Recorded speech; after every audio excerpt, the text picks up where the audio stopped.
প্রথমে তো এদের ওয়ার্ড যেটা ছিল সেটা পুরো অবজেকশনেবল ওয়ার্ড ছিল। আমাকে বলছে আপনাকে ইন্ট্রোগেশনের জন্য ডাকা হয়েছে। তাহলে আপনার রাইট নেই আমার ইন্ট্রোগেশন, আমি এফআইআর করেছি, আমি কি এফআইআর করেছি সেটার জন্য আপনি আমাকে ডেকেছেন।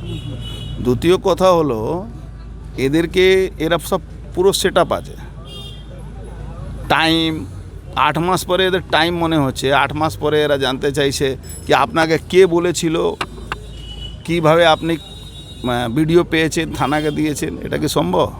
আমি তখন বললাম কি আপনার থানায় 180 ডিগ্রিতে আমার বাড়ির চারোদিকে ক্যামেরা আছে, আপনি আমাকে জিজ্ঞেস করছেন কেন? সব তো ক্যামেরা আপনার কাছে আছে, আমি যা দিয়েছি আর আপনার যা ক্যামেরা দুটো কোর্টকে দিয়ে দিন। দ্বিতীয় হলো সিটে যাদেরকে বলা হয়েছে তাদের মধ্যে সবাই ছিল না। এটা কোর্টকে, আমি মনে করি কোর্টকে অবমাননা করা হয়েছে।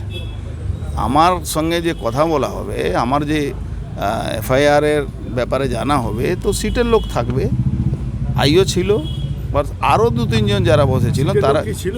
আমি সেটা জানি না কি এদের সিটের নাম আছে কি না, এটা নিয়ে আমার একটা প্রশ্ন আছে কোর্টে। সেটা না, সে আমার মনে হচ্ছে না তার মধ্যে যারা সিট গঠন করেছে তারা ছিল এর মধ্যে, হয়তো 2-1 জন হয়েছিল, বেশিরভাগ লোক ছিল না। তো আমি আগেও বলেছিলাম কি এদের ইনকোয়ারিতে আমাদের কোনো ভরসা নেই। যে ডিসি লেভেলে কেউ ছিল না, যে লোকটা এসিপি ছিল, ডিসি লেভেলে কোনো লোক ছিল না, অথচ ডিসিপিকে বলা হয়েছে ইনকোয়ারির মধ্যে থাকতে, তো সেটা ছিল না। সবথেকে যেটা মারাত্মক ব্যাপার আছে, যারা গুলি চালিয়েছে তাদের ছবি পুলিশ ক্যামেরাতে ধরা পড়েছে, সুমোটো মামলা হয়েছে, কিন্তু তার ব্যাপারে আমাদের থেকে চাইছে।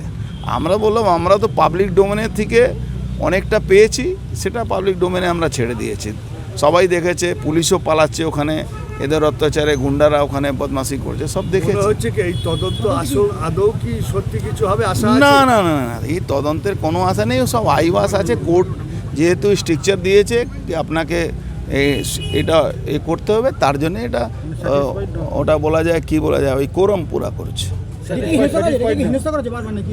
হ্যাঁ, এটা তো হেনস্থা একরকম। আমি এফআইআর করেছি, তার উপরে আপনি এই যাদেরকে কোর্ট দায়িত্ব দিয়েছে তাদের বাদ দিয়ে আপনি লোককে বসিয়ে তো কোনো লাভ নেই। আমরা এই তদন্তটাকে এই সিটের মধ্যে সিবিআইকে ইনভলভ করার জন্য কোর্টকে বলবো। দাদা, একটা ঘটনায় বারংবার আপনাকে ডেকে পাঠানো, কিন্তু আপনি এফআইআর করেছেন, বাকি লোককে ডেকে পাঠানো হচ্ছে না কেন? না, সেটা ডেকে পাঠাবে না, তো তৃণমূল করে, আমি বিজেপি করি, তাই জন্য এটা করছে। তৃণমূল